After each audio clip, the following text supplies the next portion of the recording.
We have on the line Mohammed Muwakil, well-known artist, Freetown Collective, as well as activist. And he actually led the demonstrations on Monday that took place in solidarity with the Black Lives Matter movement. Good morning. Good morning. Good morning. Just to Good. clarify, I did not lead the demonstrations. Okay. Okay. It was a group of people that came together and Mm-hmm. decided to stand, and there were other people who decided to come out and stand as well. Okay, so it was not an organized group per se. It No. was independent persons just coming out at the same time. And that was the beautiful part of it. We literally just put out on social media, four of us, five of us, that we were going to come out, Yes. and this is what happened. Okay. So a number of persons took to social media to just to express their views and concerns, which is something you would have done. But what made you feel that you needed to actually demonstrate and to come out and physically protest? I think that right now the world is experiencing a historical moment, and if we don't realize exactly where we are, um, we may miss the moment. And there are a lot of young people and a lot of people in Trinidad in general who have a lot on their chest, a lot that they feel like they need to say. But also, Mm-hmm. I think showing solidarity in these moments is very important. Helping those who have that cause at this moment to keep Mm-hmm. the pressure on is Mm-hmm. very, very, very, very, very important. Mm-hmm. Mm-hmm. So yesterday there was a fire that took place at the Queen's Park Savannah. What do you think about the fire that took place, and how does it affect what you were attempting to do in terms of achieving a peaceful demonstration the day before? Well, I read your question and I found it quite strange because I knew about the fire, but it had absolutely nothing to do with what we did. Mm-hmm. So in a way, I mean, without any offense, is a non-question that it affects. Well, I'm glad that they don't the fire. reason I put it out there, Mohammed, not to create any, confusion or bacchanal, but Yeah. people were taking to social media and attempting to bring some sort of, I don't know, to certainly bring some sort of correlation between the two, and I wanted to give Yeah. you guys the opportunity to clarify that. And my clarification is that is a non-question. Okay. Not because honestly, I saw so many people going to social media saying so many different things about, what's the point of showing solidarity and all these different things. These actions are personal actions that I believe I should have taken, and there Mm-hmm. were other people who joined me in that feeling. Mm-hmm. Um, beyond that, the fire yesterday, I mean, when I saw it, I also had the thought. I was like, is somebody causing mischief? I don't know. And to Mm-hmm. be honest, it has absolutely nothing to do with what happened the day before. Mm-hmm. People can rest assured that. Yeah. Yeah. You and your team have been activists for a while now. And, what is different now? And do you anticipate significant change happening around the world now? Yeah. The Mm-hmm. change is already beginning to happen. It's already beginning to happen. And it's already significant. Will it continue into enduring and lasting change in terms of legislation and that kind of thing? We've seen it in America. It's beginning to happen. It will depend on the power of the people in specific places. So are we strong enough here to use this momentum at this time to begin to discuss the things that we need to discuss? Mm-hmm. Freetown Collective put out a statement last night listing some of the things that we feel as though we can change immediately. It is an election year, and it could be very, very interesting if the people decided that we're no longer going to talk about politics in terms of race.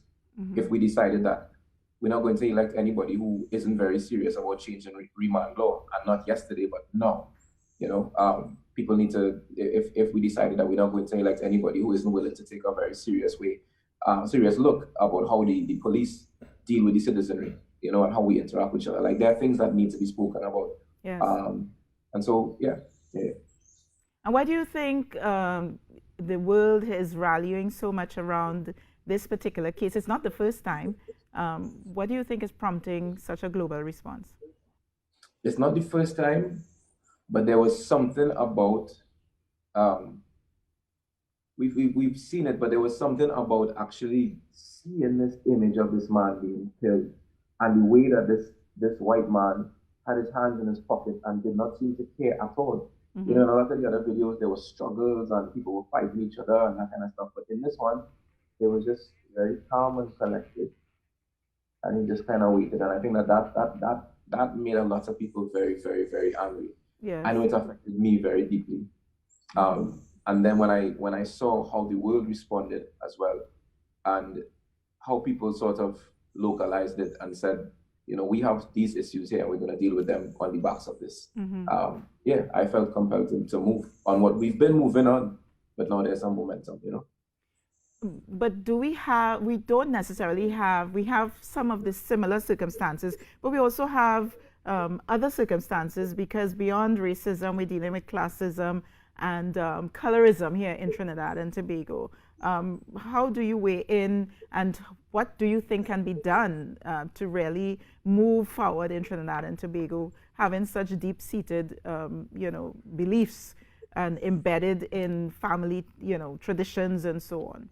Yeah, one of the things that we are definitely thinking of doing is creating conversations among the young people of Trinidad and Tobago, of different races and classes, and to bring them together into spaces to have very, very, very uncomfortable conversations.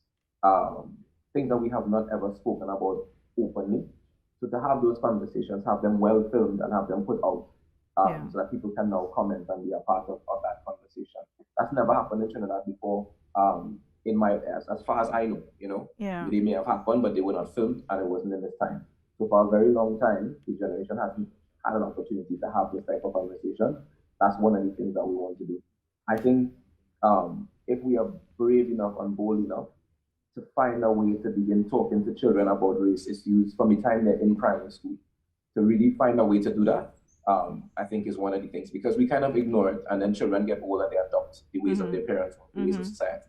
But if we can find a way to say to children from a very young age that this is not right, the little jokes we make and the things that we do that we think are funny but not funny, and the very real and overt things that we do sometimes, I think that can be one of the ways as well. Well, I think you might need to find a way to include some of the older generations in it. For example, we've had the cases of Anya Cannell and Charlie Reed, and Anya was on the program recently, and she was saying that she needs to communicate. Her generation needs to communicate with the grandmother generation that would have had a different experience, because the younger ones are pushing the boundaries. The younger ones are coming out and confronting it, and having conversations about the whole situation, and even taking to social media, which is something that would not have happened previously.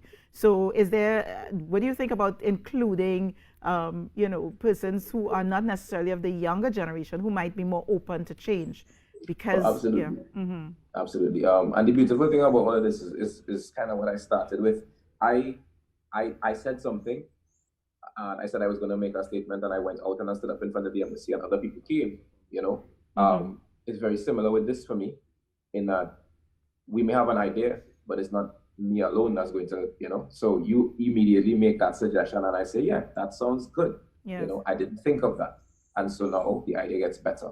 And that's the whole point of it, I think, coming together and sharing that brain power. So yeah, of course, that's a beautiful idea. I think also, Mohammed, and you're an artist, so you're in the creative sector. Even beyond having a conversation, we have to take active decisions in terms of what we do with our messaging, and what is beautiful, what is right, what is good in the media overall. Can you comment on this? Yeah. There are a lot of inherent biases and things that the media does, even in terms of advertising and what we focus on. There were a lot of people who were saying that the media, who were present at the solidarity at the showing on 2 days ago, that they were focusing on a lot of light-skinned people, and they were like, there was a whole heap of talk about that going on, and even the media's portrayal of what happened at the events. I've had to say to CNC3 at least twice now that I was terribly disappointed by their portrayal of the event, because they were there literally from the beginning. They were there when there were only two of us. Like about four of us. And they interviewed two of us, and none of that interview was showed. Young people stood up and they gave their opinions about different things, and we had beautiful, beautiful conversations happening. They showed none of that. But 3.5 seconds of somebody snatching a hat over somebody's head, and that goes viral, and that goes all over. And I understand why, they need to sell news. But I think that if the media is saying that they are in solidarity with what goes on, because this affects you all too, this affects all of us, and we need to be very careful about the way we portray things going forward in the future. And not just this, obviously, but the way that we report on crime. Yes, it sells when young black boys die, but can you go a step further and start figuring out, doing investigations as to why young black men are the perpetrators and the victims of so much crime in this country? We can't just sit down and accept these things as fact anymore. You know, we accept them as fact so we can be comfortable with the life that happens. But this is not the way that human beings are supposed to live. We're not supposed to live like this, and we are very imaginative people, and therefore I believe we can imagine a better way and a better society and a way to get there, you know? Yeah. And was this demonstration that took place just on Monday, or do you plan to continue? Yeah, there are a lot of things in the works. There are a lot of talks taking place at this point in time as to how to mobilize to do what needs to be done next. I've been saying it very overtly. The Columbus statue needs to be removed from Port of Spain. We've been talking about this for over 40 years, over 50 years, since 1970, and probably before that. You know what I mean? And I don't understand why it just doesn't make sense. I don't understand why, to this point, a politician hasn't stepped forward and said, yes, I think we should remove the statue. This man committed genocide all over the world. There's nowhere in the world that allows a Columbus statue to be a part of India. And especially, you know, in a country where we have been directly affected. It's not to say that we are a white nation, and we've not been directly affected and we don't understand. We have been directly affected by the genocide caused by this man. We have streets named after the people who murdered our ancestors. Why doesn't this click in our head? So imagine that instead of saying Woodford Square, you had Kwame Ture Square or Marcus Garvey Square. And when a child is walking through there, there's pictures and there's signs and different things teaching them about their heritage, as opposed to some random name of some slave master. I mean, they might seem like small things to people, and when I say them, people say, we have bigger problems. No, we actually don't, you know. Because when we begin to change and alter the psyche of people, and people become proud, and they look at Trinidad and they say, this is my Trinidad. Someone who knows this is my Trinidad, and they take ownership of Trinidad because they feel proud to be a Trinidadian, they're never going to litter.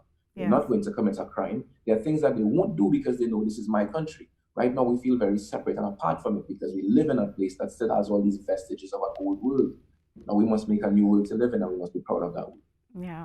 Thank you so much, Mohammed Muwakil, for joining us this morning and sharing your views. I'm sure we're going to be talking with you as we move forward and attempt to navigate this whole situation that, you know, I'm very excited about, because it's definitely going to see change coming out of what's happening, not just in Trinidad and Tobago, but worldwide. So thank you very much. I'm going to have to leave it there with you.